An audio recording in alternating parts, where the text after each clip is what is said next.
Rohit Sharma is on the field, but something has changed, and it's not just his tactical role. For those who've followed the Mumbai Indians since their golden era, the difference is striking. Once the ultimate symbol of the franchise, he now enters only at specific moments, doesn't bowl, and often seems out of place. It's as if his presence has been reduced to that of a luxury reserve, except without explanations, just silence.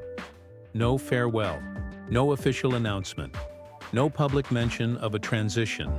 What unfolded was a forced adaptation, wrapped in cold justifications. Jayawardene, in a press conference, stated that the decision to use Rohit as an impact player was tactical. He said the team's composition required dual-role players, and that, according to the coaching staff, Rohit had been dealing with a physical issue after the Champions Trophy, and therefore needed to be managed. Diplomatic words, delivered as if they were final. But the facts began to contradict the narrative. In the last few games, Rohit found his rhythm with the bat again.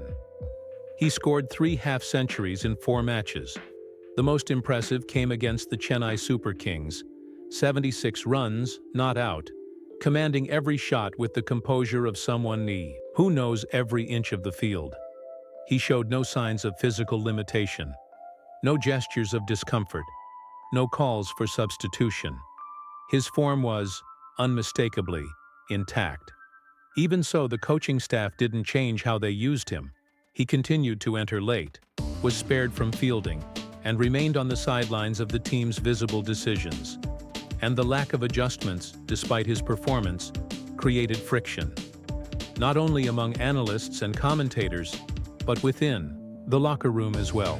Because one thing is a planned transition. Something else entirely is an undeclared sidelining. Sources close to the team suggest that Rohit was not pleased with how the decision was made.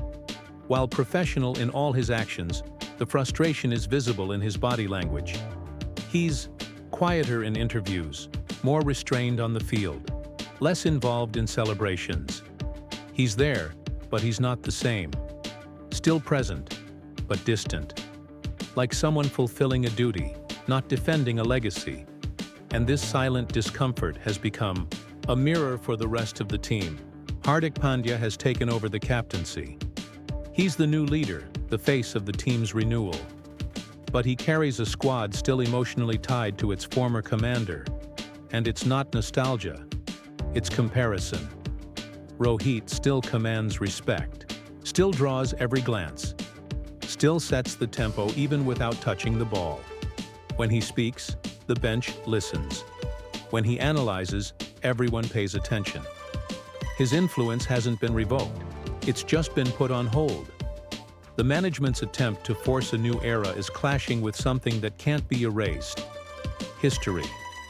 In April 2024, during the match between the Mumbai Indians and the Rajasthan Royals at Wankhede Stadium, fans were prevented from entering with banners supporting Rohit Sharma. Videos surfaced showing security confiscating signs, which sparked outrage across social media. For many, it was the first public sign that the franchise was trying to silence its own history, starting with its most iconic face. With 5 titles as captain, Rohit isn't just a former leader. He's part of the very identity of MI. And by pushing him into a peripheral role without acknowledging it publicly, the franchise creates an emotional void that echoes on and off the field. The fans feel it. The commentators see it. The teammates sense it. And the question keeps growing louder. What is happening with Rohit Sharma? And why is no one brave enough to say it? Expectations are high for the upcoming match against the Gujarat Titans, especially among fans who fear Rohit Sharma may once again be sidelined, despite his recent strong performances. So far, the franchise has yet to clarify what role he will play in this crucial game. Meanwhile, Rohit's behavior remains unchanged.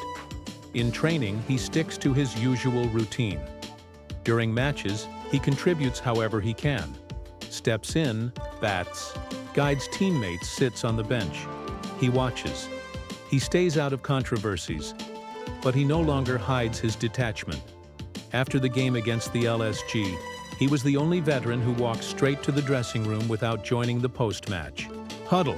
The broadcast camera caught him alone, gazing at the empty stands for a few seconds before crossing the boundary line. Among analysts, the reading is that there's a quiet but irreversible rift underway.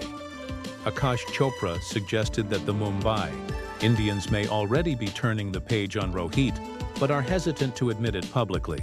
Harsha Bogle noted that the transition was inevitable, but that how a team handles its legends says a lot about its culture.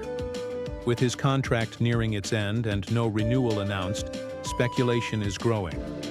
Rohit is said to have been approached by at least 2 franchises. Delhi Capitals is reportedly interested in signing him as a batter and technical mentor. Lucknow Supergiants are rumored to be willing to offer him a 2-year contract, giving him full freedom to lead on and off the field. Even so, there has been no public statement from Rohit, his agents, or family. The media tries to probe, but runs into the strategic silence of MI. No spokesperson has addressed Rohit's future. No mention in pressers. Not even the franchises. Official profiles highlight his performances, even when he is decisive. Even after his unbeaten 76 against CSK, the post-match coverage focused on others. For many fans, Rohit's absence from the posts was read as a sign of institutional sidelining. That omission is no longer seen as a tactical decision. It's become symbolic of a broader institutional distancing. The disconnect between the front office and the fan base is growing. In a survey conducted by an Indian sports engagement platform, Rohit still ranked as MI's most popular player, ahead of Hardik Pandya and Jasprit Bumrah. And yet, he's absent from this season's ad campaigns, absent from brand promotions, absent from the spotlight. According to reports from the local media, the locker room is divided. Some veteran players have shown discomfort with how Rohit is being treated. Younger members of the squad seem unsure about how to position themselves. And Hardik Pandya, even as he embraces the captaincy with energy and leadership, cannot, and does not want to, erase the legacy of his predecessor. But the relationship remains strictly professional. No conflicts, but no camaraderie either. Meanwhile, Rohit carries on. He keeps delivering with the bat, guiding on the field, staying out of the spotlight. His dignity has become a shield against the wear and tear. His decision not to fight back has become his form of protest. But with every match that passes without explanations, without tributes, without recognition, it becomes more evident that this story is coming to an end. Not with applause, but with silence. And maybe that's the Mumbai Indians' biggest mistake. Not the end of the Rohit era, but the attempt to close it as if it had never happened. And what about you? What do you think about all this? Is the Mumbai Indians management right in how they're handling this transition? Or did Rohit Sharma deserve more? Share your thoughts in the comments.